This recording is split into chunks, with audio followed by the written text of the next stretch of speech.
À tous ceux qui s'intéressent réellement au fonctionnement de l'esprit humain, bienvenue sur la chaîne où les réponses appellent de nouvelles questions. Si vous avez le sentiment de ne pas être à votre place dans cette société, si quelque chose en vous demande à se libérer, je vous invite à poser les questions qui ouvrent des brèches dans les certitudes. Vous entrez dans la quête de la quatrième structure.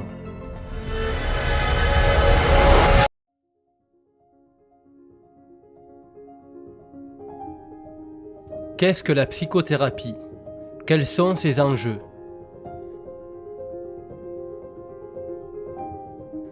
Dans la plupart des livres, la psychothérapie est définie comme une méthode de traitement des troubles psychiques qui utilise des techniques psychologiques et la relation entre le thérapeute et le patient.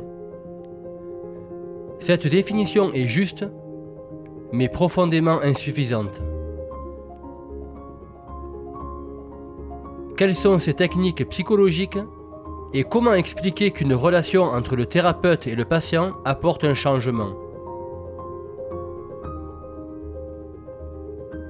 Aujourd'hui, le mot psychothérapie désigne des pratiques très différentes, parfois opposées. On dit souvent qu'il existe des centaines de psychothérapies.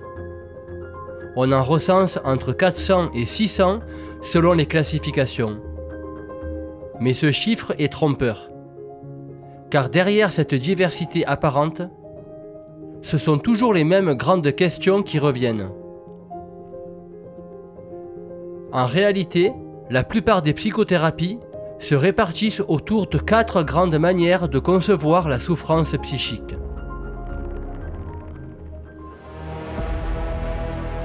Dans la première conception, la souffrance est un dysfonctionnement à corriger. Ici, le symptôme est un problème en soi. Le but de la psychothérapie est de le supprimer et de le remplacer par un comportement plus adapté. La question du sens est secondaire. Ce modèle cherche à agir vite, mais il s'intéresse peu à ce qui se rejoue pour le sujet.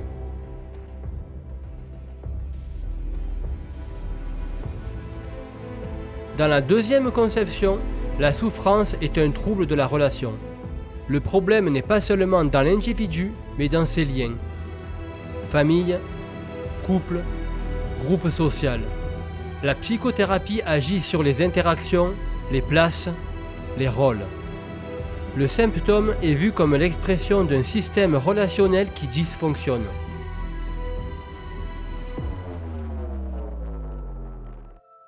Dans la troisième conception, la souffrance exprime un conflit psychique inconscient. Ici, le symptôme a une fonction. Il est une réponse, souvent maladroite, à un conflit, à une perte, à quelque chose qui ne peut pas se dire autrement. Il est le compromis entre des forces opposées, souvent inconscientes. Le but n'est pas d'éradiquer le symptôme à tout prix, mais de l'aider à se transformer. Dans ce type de psychothérapie, on ne vise pas seulement l'adaptation ou le retour à la norme. Elle vise une transformation subjective qui utilise la parole et la relation pour permettre à un sujet d'être en lien avec ce qui lui échappe. Supprimer le symptôme sans entendre ce qu'il porte, c'est faire taire une énergie vitale. Ici, l'inconscient est le nom donné à ce qui agit en nous sans que nous le voulions, à ce qui se répète, à ce qui insiste malgré nos bonnes intentions. Elle suppose l'acceptation de ne pas tout maîtriser immédiatement.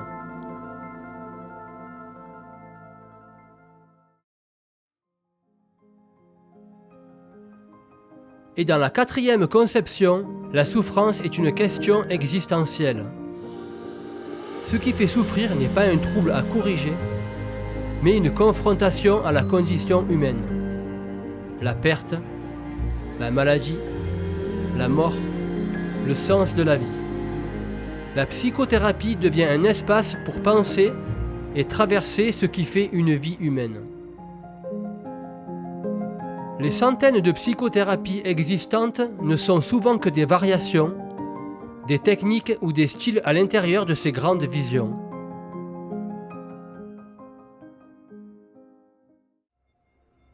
Malgré la prolifération des techniques de psychothérapie et la surconsommation de médicaments, le nombre d'êtres humains souffrant de troubles psychiques semble se multiplier.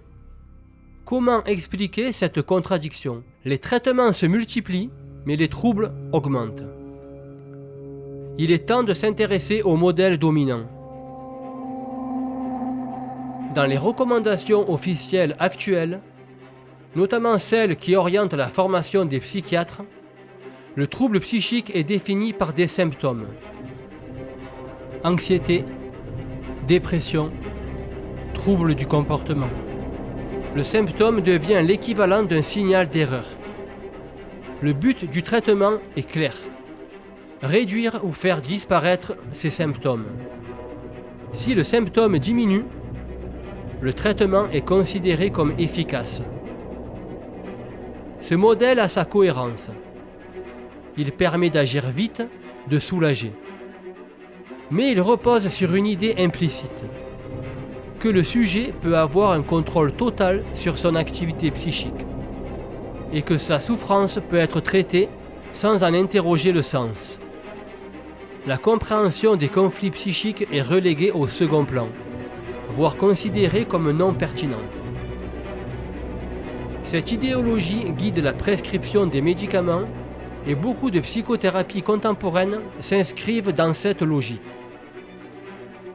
Si cette position est fausse, supprimer un symptôme sans en interroger la fonction peut conduire à des conséquences cliniques majeures. Si le symptôme est une tentative de solution, quelles sont les conséquences si nous le traitons comme un ennemi? La psychothérapie est vidée de sa dimension essentielle. Permettre à un sujet de rencontrer ce qu'il ne maîtrise pas en lui. De plus, cette approche néglige un concept clé des thérapies comportementales et cognitives. Soulager un symptôme à court terme peut le renforcer à moyen et long terme. Le paradoxe, c'est que ces approches se présentent comme scientifiques alors qu'elles font un choix théorique très fort, souvent non interrogé.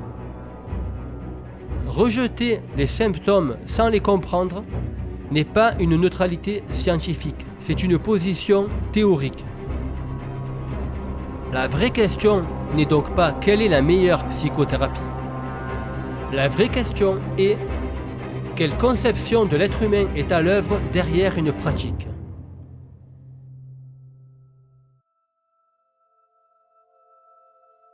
On a vu qu'il existe des centaines de psychothérapies, mais que derrière cette diversité se cachent en réalité quelques grandes manières de penser la souffrance psychique.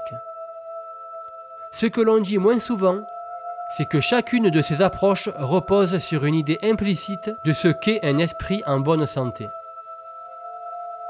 Quand on cherche à supprimer un symptôme, on suppose qu'un esprit sain est un esprit sans symptômes.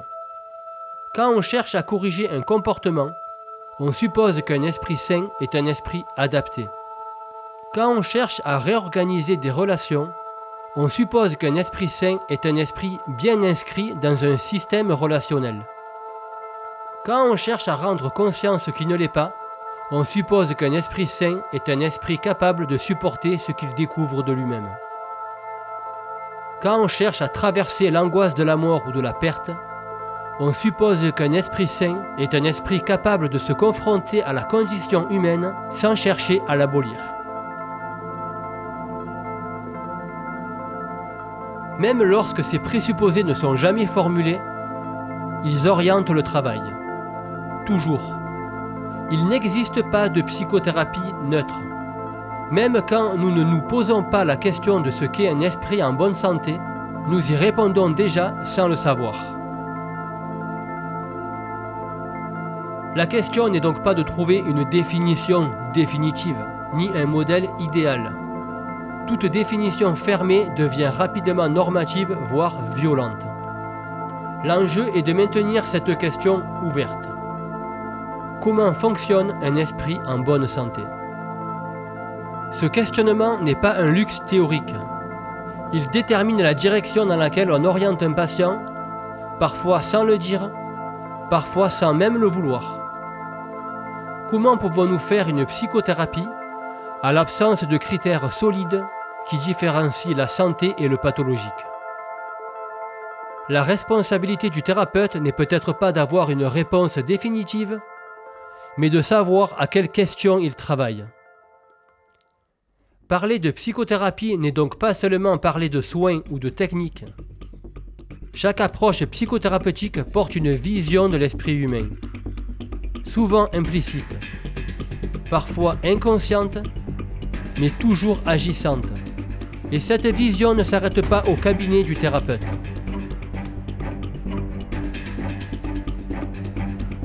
La manière dont on conçoit un esprit en bonne santé influence la société dans son ensemble. La façon dont on éduque les enfants, dont on traite la différence, la souffrance, la violence, la peur et le désir. Une société qui valorise la performance et l'adaptation produira des individus performants et adaptés, mais épuisés et incapables d'entrer en relation. Une société qui refuse de reconnaître l'existence de l'inconscient produira des symptômes collectifs. Face aux crises économiques, politiques, environnementales, éducatives ou familiales, les solutions se multiplient. Nouvelles lois, nouvelles règles, nouveaux dispositifs, nouvelles politiques. Nous tentons de corriger les comportements sans comprendre ce qui les produit.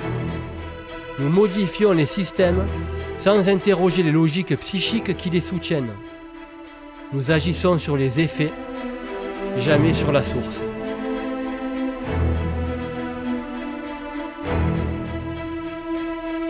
L'être humain a tendance à vouloir se débarrasser de ce qui le dérange sans chercher à comprendre ce qui se passe et sans réfléchir aux conséquences à long terme.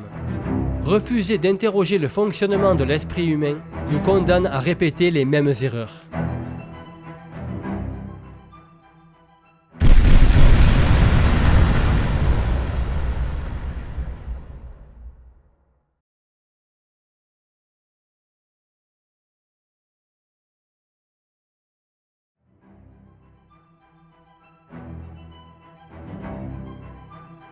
Nous nous précipitons sur des solutions alors que nous ne comprenons pas réellement le problème. Et la racine des problèmes comme des solutions se cache dans notre esprit. Et le psychiatre joue un rôle majeur dans les idées véhiculées concernant le normal et le pathologique. Je le répète, la vision du normal et du pathologique conditionne le traitement d'un patient, mais il y a aussi des conséquences immenses qui se répercutent bien au-delà de la psychiatrie. Pourtant, durant toutes mes années d'études de médecine et de psychiatrie, je ne l'ai jamais entendu. Un véritable tabou. Il s'agit d'une simple question. Comment fonctionne un psychisme en bonne santé ? Si nous avions une perception plus lucide de nos relations et de la dimension psychique, quel visage aurait notre monde ?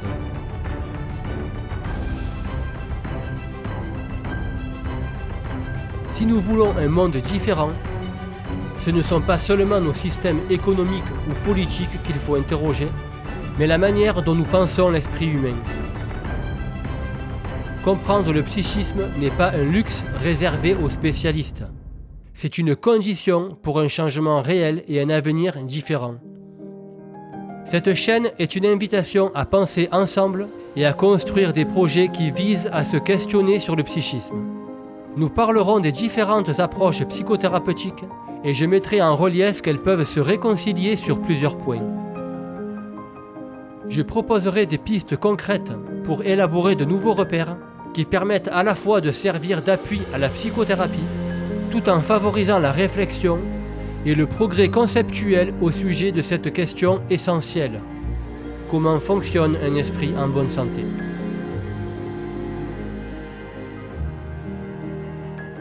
Il est temps de vous remercier pour m'avoir accompagné dans ce questionnement.